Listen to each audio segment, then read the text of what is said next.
Hey everyone. So today we're going to do something a little different. We are taking a really terrifying Hindi ghost story and, we're going to break it down. We're going to look at it piece by piece through the lens of a classic five-act tragedy. It's a great way to see how horror is actually built from that first creepy warning all the way to the haunting final moments. Pretty much every great horror story starts with a warning, and this one is no exception. A student tries to tell the main character's parents about room 13 with this really simple but super ominous line. Something is wrong with that room. But of course, what happens? The warning gets totally dismissed. And that dismissal, that's what opens the door to all the terror that's about to unfold. And that brings us right into Act 1, the exposition. Now, this is where we meet all the key players, we get a feel for the setting, and we see that one little event that just kicks everything off. What's interesting is that our story starts with a character who is already super distressed, and this is before any ghosts even show up. Okay, so let's meet Ravina. She is desperately pleading with her parents not to leave her at this place, the Godavari Girls' Hostel. But her pleas, they just hit a brick wall. Her parents give her a firm, unyielding no.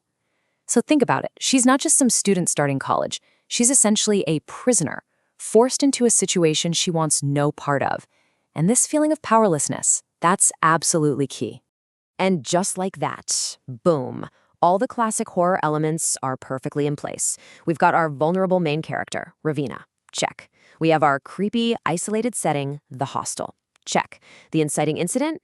Well, that's her being forced into the one room that absolutely nobody wants, room 13. And then there's the foreshadowing, which comes from all the other students whispering about the room's dark, twisted history. Okay, so let's move on to Act 2, the rising action. The stage is all set, and now the story really starts to build that tension. This is the part where all the strange stuff begins to happen, and it escalates. It goes from just unsettling to absolutely terrifying, and it pushes our protagonist, Ravina, deeper and deeper into fear and isolation. And this escalation, it is just relentless. So on the very first night, some seniors are messing with her, banging on her door as a prank. But after they leave, she hears someone else crying from inside her locked room. The next night, it gets even worse. A shadowy figure literally darts across the walls, and then the door just locks itself, trapping her inside. And when she finally gets a hold of her father to beg for help, what does he do? He just dismisses it all as teenage drama. At that point, she is utterly and completely alone. Then, a little glimmer of hope shows up. Her name is Sanjana. She's a classmate, and she's also heard all the rumors about room 13. She actually tries to validate what Ravina's going through, to tell her she's not crazy. But at this point, Ravina's just so overwhelmed, so scared and distrustful of everyone that her first instinct is to push her away. And what's really terrifying here is how the haunting completely shifts tactics. So Ravina is in her room, and who she thinks is Sanjana shows up and says this line to her. But then her phone rings, and on the other end of the line is the real Sanjana.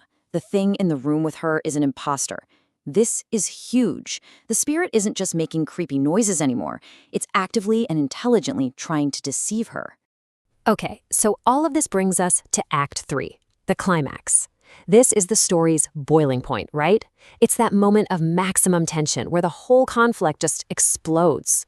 All the secrets come out into the open, and the true danger becomes fatally, horrifyingly clear. There is absolutely no turning back from here. So Ravina, she needs to grab her phone, and she makes that one fateful mistake. She goes back into room 13. And this time, the real Sanjana goes with her. Of course, the second they're inside, the door slams shut and everything is plunged into darkness. They are now both trapped with the entity, which finally reveals its terrifying burnt form. And this is where the stakes completely change. This is no longer just a spooky haunting. No, this is a hunt. In an instant, the ghost grabs Sanjana and snaps her neck. Just like that. An innocent friend is murdered right in front of her, and Ravina is now a witness to something just utterly horrific. The threat is officially lethal. So as this ghost is just raging, a terrified Ravina does the only thing she can possibly think to do. She whips out her phone and frantically starts searching for answers. Who is this spirit? What in the world happened in this room? She has to understand where this nightmare is coming from. And this is what she finds, the ghost's backstory. Her name was Shakuntala. The old news articles describe her as a mentally unstable student who fell in love with a senior. When he rejected her, she set her room, room 13, on fire, and she died in the blaze while he got away. But her version of the story is different.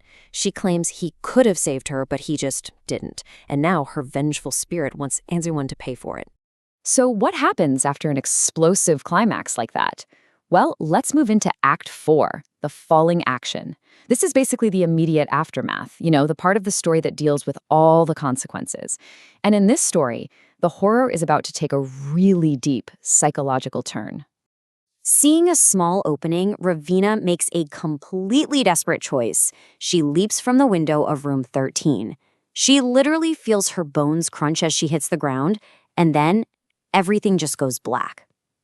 I mean, it's a painful escape, but it's an escape, right? For just a moment, we all feel this sense of relief. She's out. She's free. But when she opens her eyes again, she's not in a hospital. She's not lying on the grass outside. She's right back on the floor of room 13. Her entire escape was nothing more than a cruel illusion, a hallucination cooked up by the ghost. The physical prison, you see, is also a mental one. And the horror just keeps getting deeper. She picks up her phone and looks at the date. An entire week has passed. An entire week. She's been trapped in this time-warped nightmare for 7 days straight, locked in the room with the decaying body of her friend. At this point, the true horror isn't just the ghost. It's her complete and total loss of time and reality. And that finally brings us to Act 5, the denouement. This is the very end of the story. It's the final resolution, where the new reality, the new status quo is established. But, in a tragedy, resolution doesn't mean a happy ending. Not at all. It means the final, terrible fate has been sealed. The door is finally opened from the outside. 2 seniors and a security guard peer in, and what they see is just a scene of absolute horror. There's Ravina, totally disheveled, looking completely insane, right next to Sanjana's body. I mean, from their perspective, she is obviously the murderer. But before they can do a single thing, the ghost of Shakuntala appears one last time. And she has absolutely no intention of leaving any witnesses. She brutally murders all 3 of them.